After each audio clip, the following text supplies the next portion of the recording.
கணவன் மனைவியுடைய வாழ்க்கை எப்படி இருக்கான்? சில பேருக்கு அமைந்த மனைவி ரொம்ப சத்தம் போட்டு பேசுற ஆளா இருப்பாங்க. என்ன பேசினாலும் கூடயே பேசுவாங்க. வாடி அப்படின்னா என்ன வாடி சும்மா உடனே என்ன என்ன அப்படிம்பாங்க. இது ஒரு வகையான ஒரு 50-60 பேர் சிரிக்கிறாங்க. இதெல்லாம் அந்த குரூப்போட வாழ்ந்துகிட்டு இருக்காங்கன்னு அர்த்தம். இப்ப கை தட்டுறாங்கன்னா அதை அனுபவிச்சுக்கிட்டு இருக்கிற ஆளுன்னு அர்த்தம். இன்னொரு வகையான மனைவிமார்கள் இருப்பாங்க. நம்ம என்ன பேசினாலும் வாய்க்குள்ளேயே முனகுவாங்க. இந்தடி அரைஞ்சிருவேன் உடனே. ஆமா என்னன்னு சொல்லு அப்படின்னு. ஆமா சொல்லு அப்படிம்பாங்க. இது 2வது வகை. இந்த 2 வகையான பெண்களையும் ரொம்ப ஈஸியா நம்பிடலாம். அவங்க மனசுல எந்த வஞ்சகமும் இருக்காது. யார் ரொம்ப ஆபத்தான ஆள் தெரியுமா?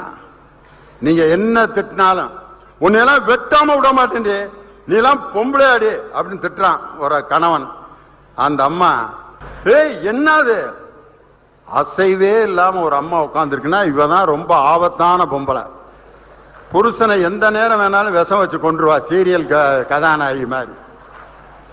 மனசுல இருக்கிறத யார் வஞ்சகம் இல்லாமல் வெளிப்படுத்துகிறார்களோ அவர்கள் மனசுல எந்த சூது வினயம் எந்த விதமான மோசமான சிந்தனைகளும் வராதுங்கிறது நம்பிக்கை.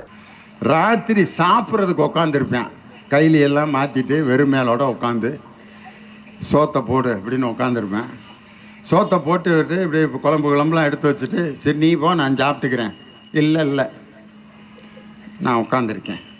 இல்லடி நீ போடி நான் சாப்பிட்டுக்கிறேன். இல்லை நான் இந்த குழம்பு இடையில காட்டிங்கன்னா ஊற்றணும்ல, அப்பளங்கப்பெல்லாம் பொரிச்சு கொடுக்க சொல்லுவீங்க, பொரிச்சு கொடு. நான் பொரிச்சுக்கிறேன்டி எடுத்துக்கிறேன்டி நீ போடி. அவன் உட்காந்துருக்கதை பார்த்தோன்னே அவன் கண்டுபிடிச்சிட்டான், ஏதோ பிரச்சனையை கிளப்புறதுக்கு தான் உட்காந்துருக்கான்னு கண்டுபிடிச்சிட்டான். சரி உட்காரு அப்படின்ட்டு குழம்பு ஊற்றி சோத்தை பிணைஞ்சு இப்படி வாய்க்கிட்ட கொண்டு போகிறேன். வாய்க்கும் கைக்கும் இடையில விடுறாயா வாக்கியத்தை. உன்னைய கட்டி நான் என்னத்தை கண்டேன்.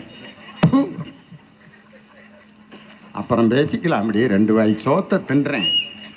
இந்த நேரத்தில் தான் சொல்லாட்டு என்னையா நீலாம் ஒரு ஆள், காலையிலலாம் நல்லா தானடி இருந்த, அப்போ இருப்பான் சொல்லுப்ப என்னடி வேணும் இப்போ உனக்கு?